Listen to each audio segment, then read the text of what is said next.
It had been a long day, the kind that hums quietly in your chest, pressing down on your ribs until breathing feels like work you forgot you were doing. You'd been carrying something heavy not in your hands, but somewhere deeper. The weight settled in without announcement, curving your shoulders inward, tightening your jaw without permission. The rain began at dusk, not the harsh kind that soaks through inadequate coats, but something gentler. Something that tapped on windows like an old friend who knows exactly what you need without asking. You stood at your window and watched it fall, and something inside you loosened just slightly. The rain whispered against pavement. It said, without words, that it was time to let something go. You pulled on your coat and stepped outside. The streets shimmered with water, colors deepening in the rain. A distant stoplight bled red into the darkness, beautiful and blurred. Street lamps created halos in the mist, small suns floating at regular intervals. Everything sounded muffled, gentled, as though the rain had wrapped the entire world in something soft. Your footsteps made quiet sounds on wet pavement, gentle, rhythmic, like a heartbeat external to yourself. Steam rose from a grate somewhere ahead, curling upward before dissolving into mist. The air smelled of rain on concrete, of water finding its way back to earth, of something being washed clean. You weren't thinking about where you were going. Your feet knew the way, following some internal compass that had nothing to do with memory and everything to do with need. Your breathing began to match the rain's rhythm, in with the soft patter, out with the whisper of water finding pavement, in, out, like the world breathing with you. You turned down a narrow street, and something in your chest loosened further. The buildings here leaned close together, protective and warm despite the rain. Windows glowed with amber light. Somewhere, someone was cooking something that smelled of butter and herbs. Somewhere else, music played, too distant to identify but close enough to feel. And then you saw it. A small storefront you didn't remember noticing before, though you felt certain you'd passed it 100 times. The windows were fogged with warmth, but through them you could make out shelves lined with jars, the soft glow of old lamps, the suggestion of wood and copper and glass. Above the door, a sign read Linwood's in elegant script, faded just enough to suggest decades of patient endurance. Golden light spilled onto the wet sidewalk, warm and inviting as a hearth. You could smell something even from here, even through the rain. Vanilla and caramel, dark chocolate and something floral, coffee brewing somewhere deep inside. Your hand reached for the door before your mind decided to move it. The bell chimed as you entered, clear and gentle as a prayer. The air wrapped around you immediately, and you realized you'd been cold without knowing it. The warmth here wasn't just temperature, it was presence. The feeling of being welcomed without condition, of arriving somewhere that had been waiting for you specifically. The shop was small, but not cramped. Jars of colored glass lined shelves that reached toward a tin ceiling painted pale cream. Inside the jars, candies rested in careful arrangement. Some caught the lamplight and glowed like jewels. Others sat in shadow, mysterious and patient. The wooden floor beneath your feet creaked softly as you moved deeper into the space, a sound like contentment, like home. Behind the counter stood a man you somehow knew must be Mr. Linwood. His hair was silver white, combed back from a face that held more kindness than you expected to see. He wore a cardigan the color of oatmeal, soft and worn at the elbows. His eyes were grey-blue like water under morning fog. When he saw you, he smiled. Not the performative kind, but something genuine. Something that didn't ask anything, didn't expect anything, just acknowledged your existence with gentle gladness. "Welcome," he said, and his voice matched the shop perfectly. Warm, unhurried, textured with age and patience. I'm so glad you found your way here tonight. You realized you were standing just inside the door, rain still clinging to your coat. You moved forward slowly, taking in everything. The way the lamplight played across the jars, the way the rain sounded different from inside, softer, more distant, like a lullaby being hummed in another room. Your shoulders dropped, your jaw unclenched. Your breath deepened without effort. Mr. Linwood watched you with that same gentle smile, his hands folded on the counter. He didn't speak again, didn't fill the silence with unnecessary words. He simply waited, and his waiting felt like an act of generosity, like he was giving you all the time in the world to arrive fully. The rain continued its soft percussion against the windows. Somewhere in the back of the shop, a clock ticked, but it wasn't the aggressive kind that reminds you of passing time. It was peaceful, meditative, the way a heartbeat sounds when you press your ear against someone you love. I have something for you, Mr. Linwood said finally, his voice barely above a whisper. Would you like to sit for a while? He gestured toward a tall stool near the counter. You found yourself moving toward it, your body obeying before your mind could form a response.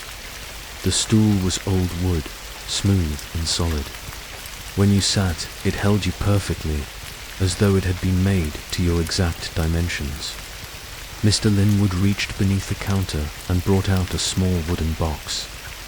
The wood was dark and polished, inlaid with something that caught the light mother of pearl, perhaps forming patterns that looked like waves or wind or both. He opened it slowly. Inside, candies arranged in careful rows, each one different, each one beautiful, each one waiting. These are not ordinary sweets, he said, and there was something in his voice now, something both serious and playful. Each one holds something you've been looking for, even if you didn't know you were looking.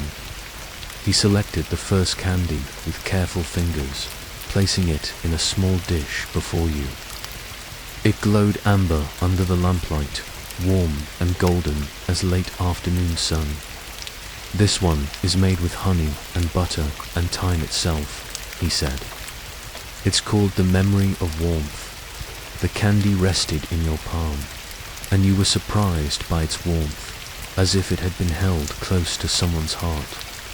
The wrapper crinkled as you peeled it away, the sound surprisingly loud in the quiet shop, but not jarringly so.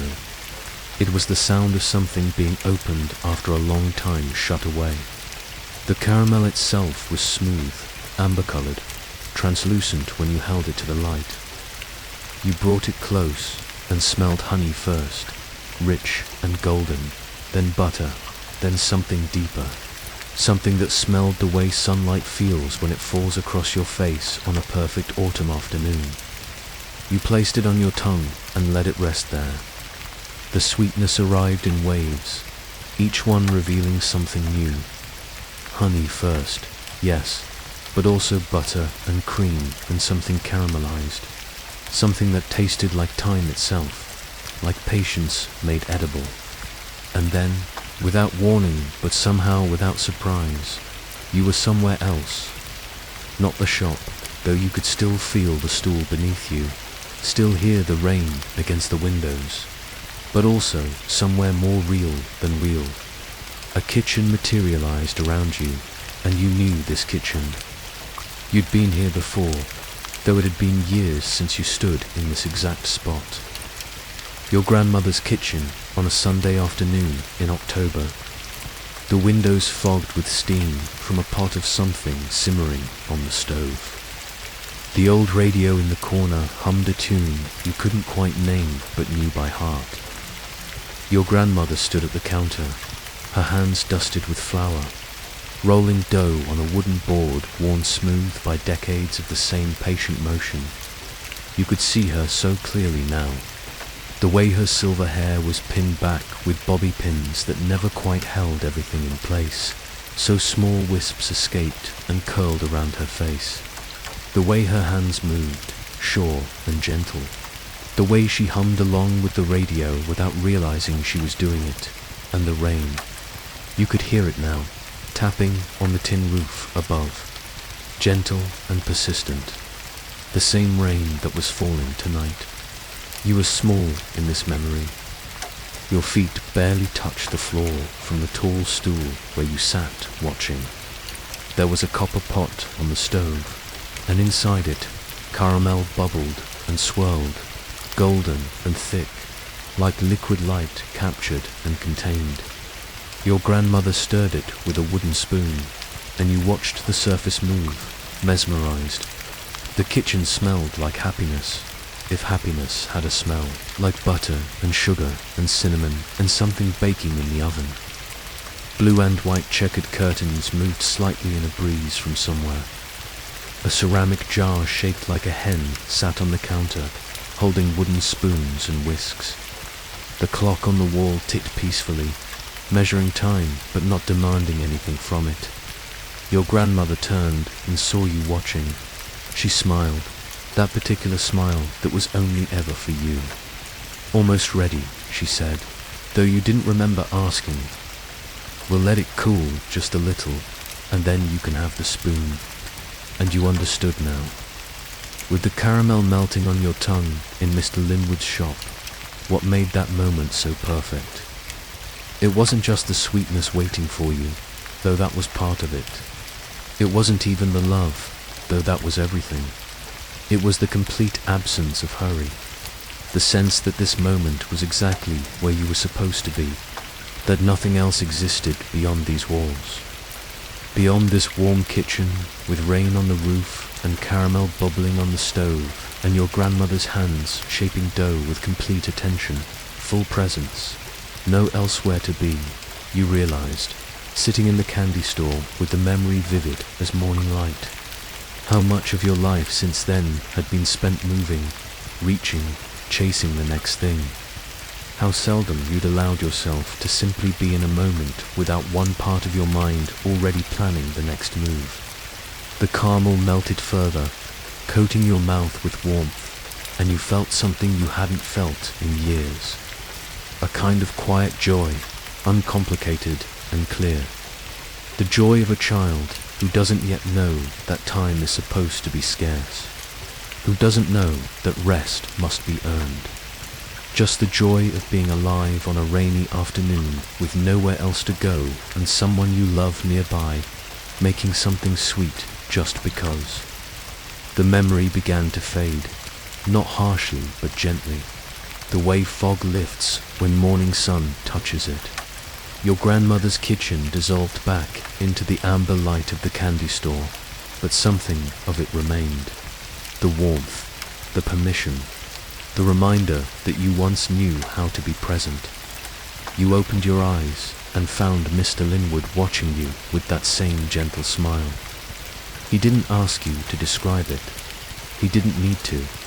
He simply nodded, as if to say yes, exactly.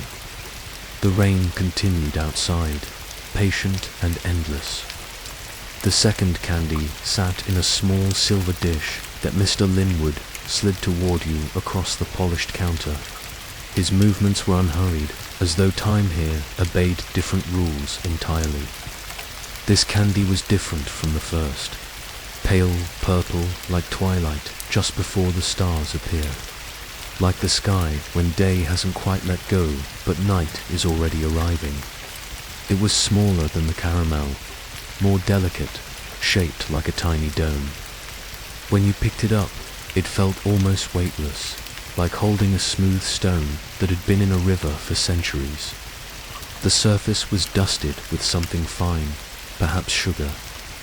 When you brought it close, the scent reached you before taste.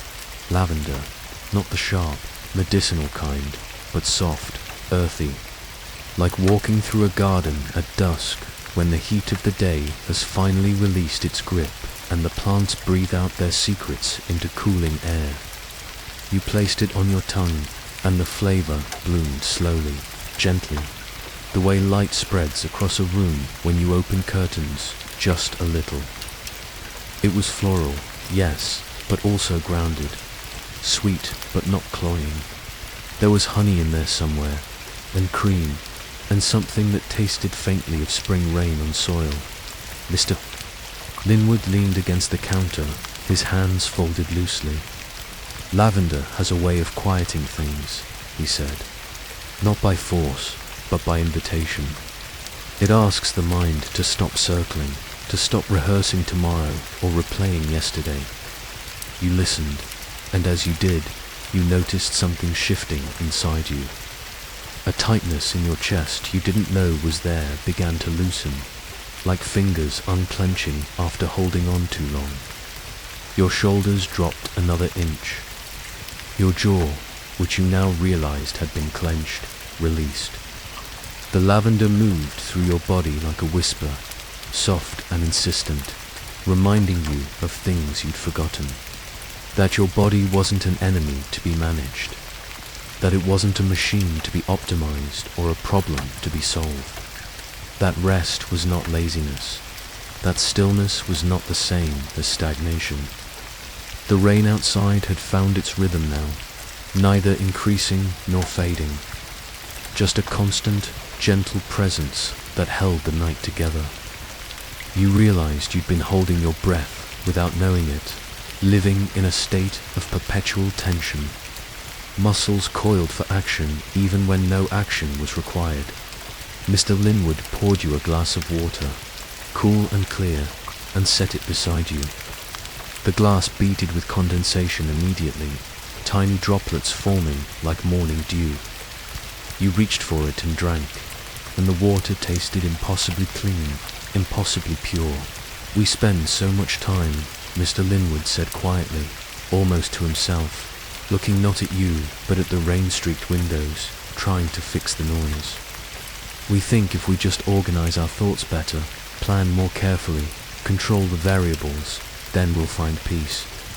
We treat it like a problem to be solved. He turned back to you, and his eyes held something infinitely gentle. But peace isn't engineered, it's allowed.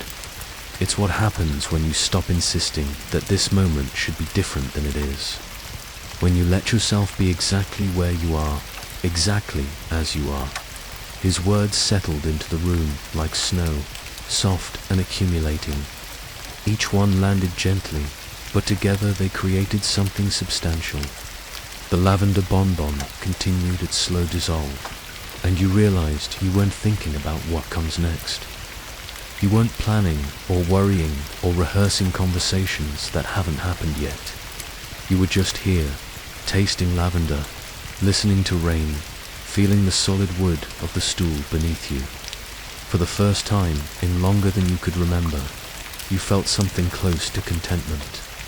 Not the triumphant kind that comes from achievement, but the quiet kind that comes from acceptance, from being willing to exist without justification. You thought of all the nights you'd lain awake, mind racing, lists forming, anxieties multiplying like shadows in lamplight, the endless loop of worry, the constant rehearsal of possible futures. And here, now, with nothing solved and nothing fixed, you felt calm. The rain tapped its steady rhythm. Mr. Linwood hummed softly, a melody you didn't recognize, but found comforting nonetheless, something wordless and old. The lavender faded on your tongue, leaving behind a whisper of gardens and evening air. You understood that perhaps this was what you'd been looking for all along. Not answers, not solutions, just permission. Permission to stop looking. Permission to arrive. Permission to be still without feeling like you were falling behind. Your breathing deepened without effort. In with the rain's rhythm, out with the clock's patient tick. In and out, and somewhere in that simple pattern, you found something you thought you'd lost. The ability to just be. The third candy arrived before you with a certain weight, a certain presence. It was darker than the others, richer, its surface dusted with crystals that caught the lamplight like tiny stars scattered across. Midnight, Mr. Linwood placed it in front of you with what looked like reverence. You noticed the contrast immediately. The deep chocolate shell, dark as wet earth, dark as the space between stars. And against it, the pale, irregular flakes of sea salt clinging to its surface like frost on a winter window.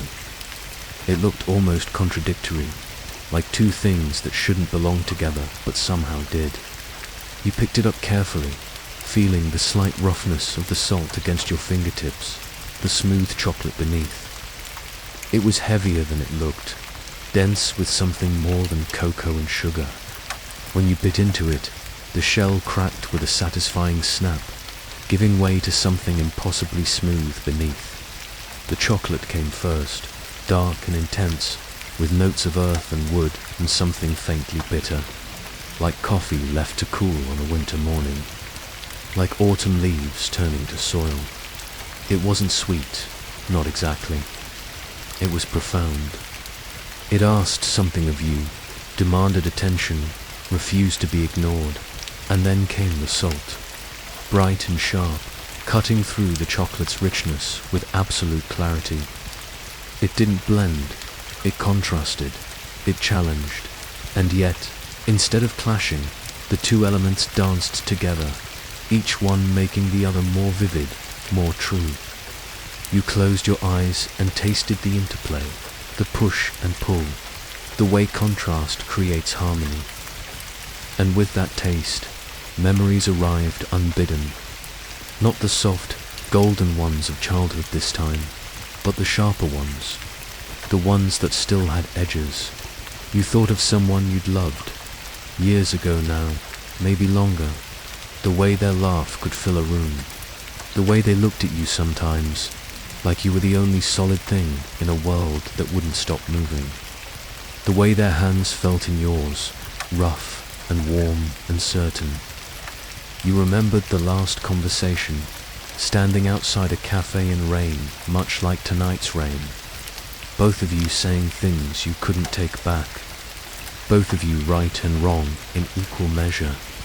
The anger that felt righteous, and the pain that felt unbearable, and the love that refused to die even when everything else was dying around it.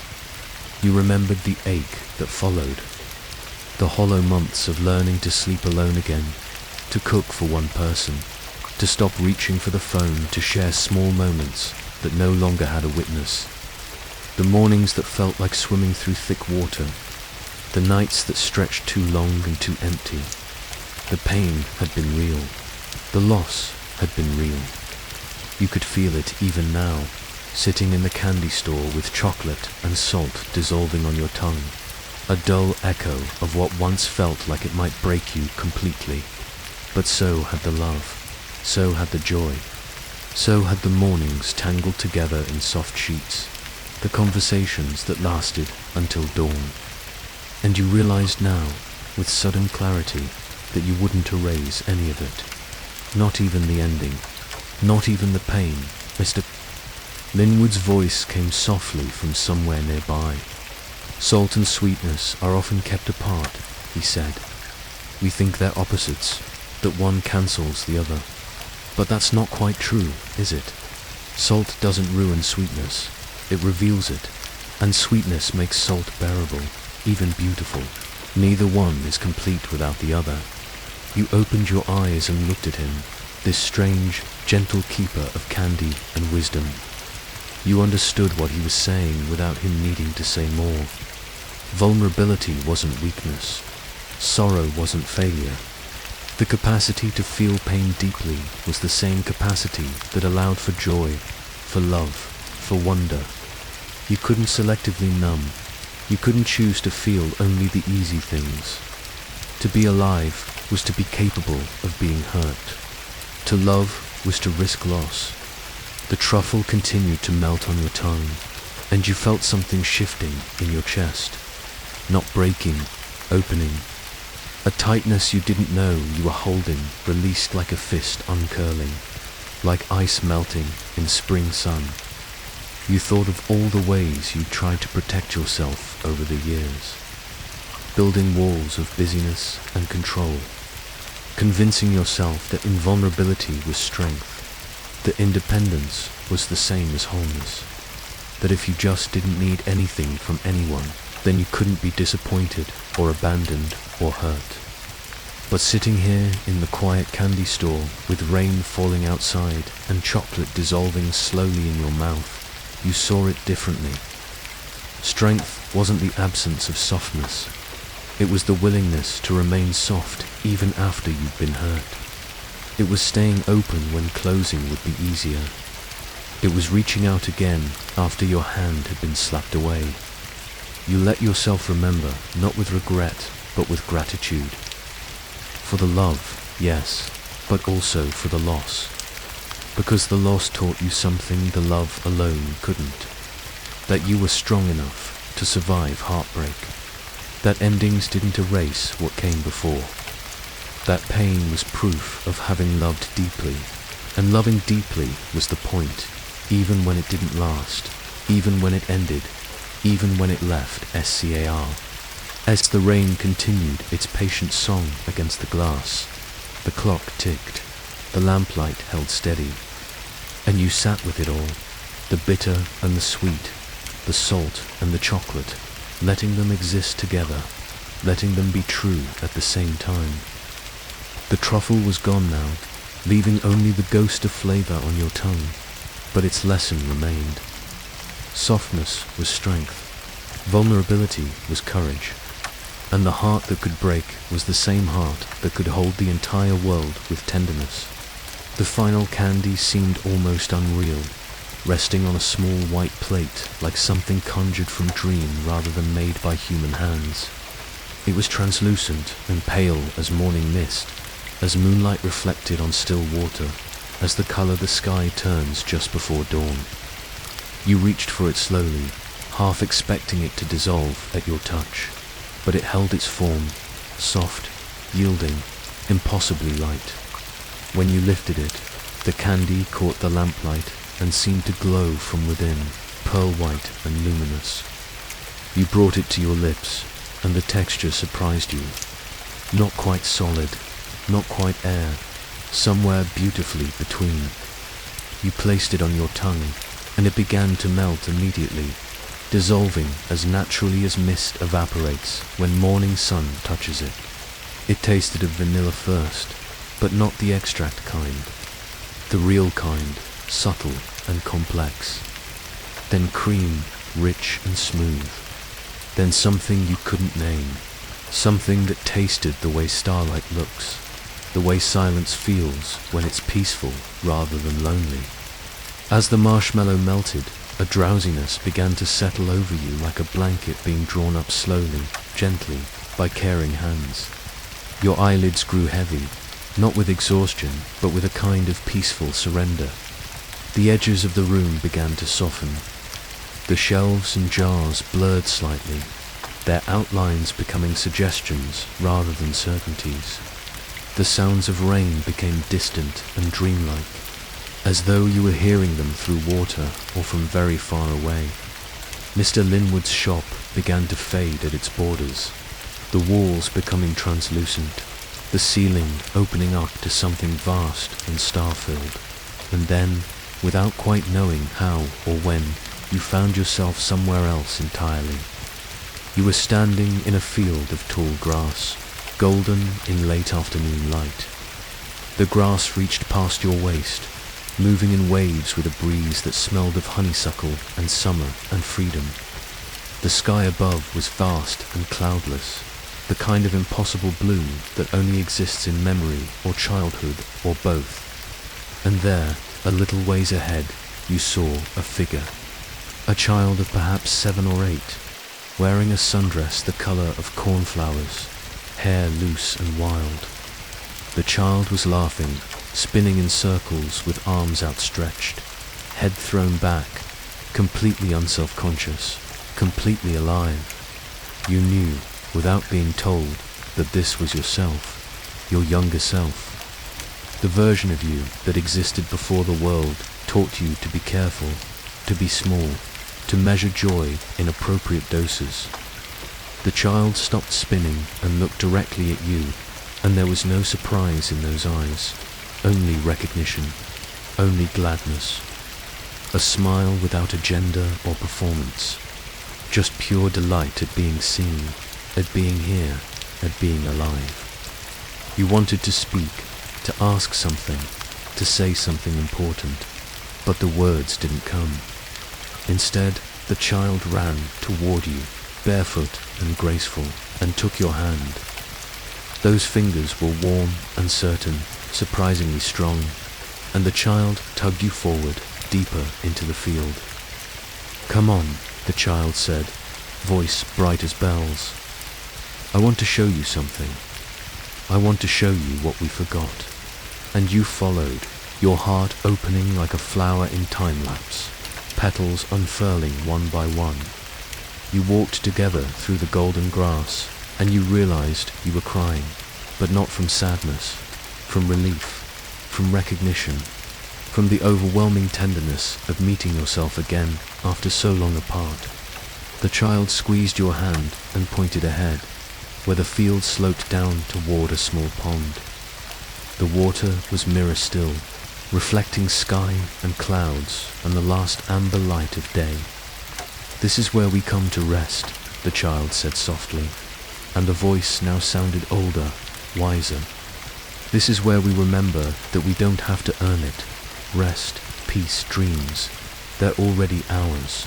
They always were. We just forgot. We thought we had to become something first, achieve something first. But look," the child gestured at the pond, at the grass, at the infinite sky. "It's all already here. It's been waiting. Not for you to be better or different or more. Just for you to remember. Just for you to come back." The marshmallow had completely dissolved now, leaving only sweetness and the gentlest drowsiness. You could hear the rain again, distant but present, like a lullaby being hummed in another room. The field began to fade, the light growing softer, the child's hand loosening in yours. But before the vision dissolved completely, the child turned one last time, and those eyes held something infinite. "I'll be here," came the whisper, "whenever you need to remember. Whenever you forget that rest is your birthright, not your reward. I'll be here, in the golden field, waiting." And then the child was gone, and you were back in the candy store, or perhaps you never left. The boundaries between waking and dreaming had become permeable, gentle, unimportant. What mattered was the feeling that remained, warm and certain in your chest. Mr. Linwood began to dim the lamps one by one, and the shop filled with a deeper gentleness, a quieter gold. Each light that went soft made the remaining glow seem more precious, more tender. You sat on your stool, steadier somehow, lighter, as though something you'd been carrying had been set down at last. The rain outside continued its patient work, washing the streets clean, reminding the world that some things cannot be rushed. You could feel your breath moving in and out, slow and steady. Your shoulders rested, heavy and relaxed. Your hands lay open in your lap, palms up, no longer clutching or grasping or trying to hold anything at all. Mr. Linwood moved about the shop with quiet purpose, tidying things that didn't need tidying. His movements were part of the peace here, the way he inhabited each gesture fully, the way he didn't rush from one task to the next, but allowed space between actions. "You know," he said, his voice barely above a whisper, "people often ask me what kind of magic is in the candies. What ingredient makes them work?" He paused, holding a small jar up to the lamplight. "But there's no magic in them at all. Or rather, the magic isn't in the candy. It's in the slowing down. It's in the willingness to taste something fully, to be present for the dissolving." He set the jar back on its shelf with care. We spend our lives moving so fast that nothing has time to land, to settle, to mean anything. We eat without tasting. We listen without hearing. We touch without feeling. And then we wonder why we feel empty. The rain tapped against the windows, patient and endless. You understood. The candies were doorways, yes, but only because you stopped long enough to walk through them. The world will try to convince you, Mr. Linwood continued, his voice soft as falling leaves. That rest is something you earn through productivity. That peace is the prize for perfect control. But that's backwards. Rest isn't the reward for completion. It's the foundation for everything else. You don't rest because the work is done. You rest because you're human. He turned to look at you now, and his eyes were infinitely gentle. You came here tonight carrying so much, and you'll leave carrying it still, because the rain doesn't wash away your life, your responsibilities. But maybe now you'll carry it differently. Maybe now you'll remember that you're allowed to set it down sometimes. You felt tears on your cheeks, though you didn't remember starting to cry. They weren't sad tears. They were the kind that come from being understood.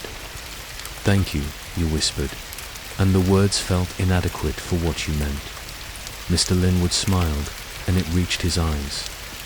"Come back whenever you need to," he said. "The door is always here, even when you can't see it, especially when you can't see it. Remember that rest is sacred. Remember that you're allowed to be held." You rose slowly from your stool, and your body felt different than when you arrived. Still the same body, still carrying the same years and stories and scars, but lighter somehow, as though gravity had loosened its grip just slightly. You moved toward the door, and Mr. Linwood didn't follow. He stayed behind the counter, watching with that same gentle smile.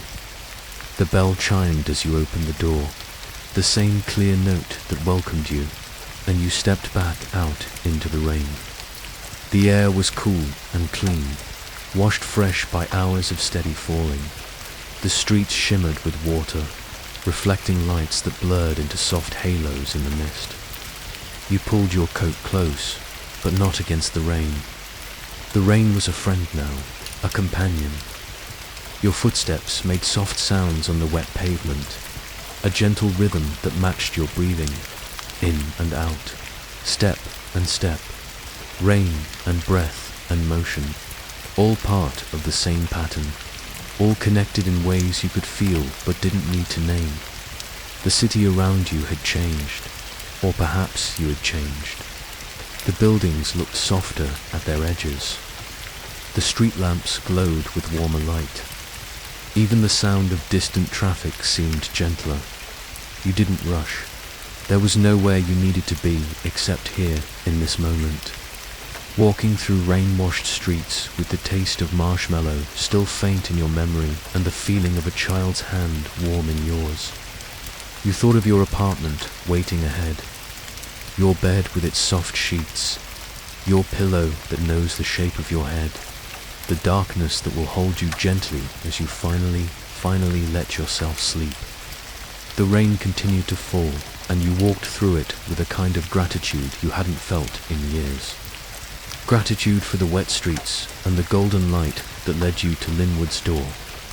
Gratitude for the candies that were doorways, and the memories that were gifts, and the child you met in the golden field. You'd carry this with you. The warmth, the sweetness, the permission to rest without earning it first. And on the nights when you forgot, when the world grew loud again, you'd remember the candy store. You'd remember Mr. Linwood's gentle voice. You'd remember that somewhere, always, there's a place that holds space for tired souls. And so the night settles into its quietest hour. The rain still falling, but softer now, like a whisper becoming breath, becoming silence. The world outside has been washed clean, and everything that was harsh has been gentled. You're in your own bed now, though you don't quite remember arriving here. Your head rests heavy on the pillow. Your body sinks into the mattress, held perfectly, supported completely. The sheets are soft against your skin, cool and smooth and welcoming. Your breathing has found its rhythm, slow and steady and effortless. In with the rain that still falls somewhere in the distance. Out with the soft exhale of the world settling into sleep. In and out, and each breath takes you deeper, further from waking, closer to dreams. You understand something now that you didn't when the night began.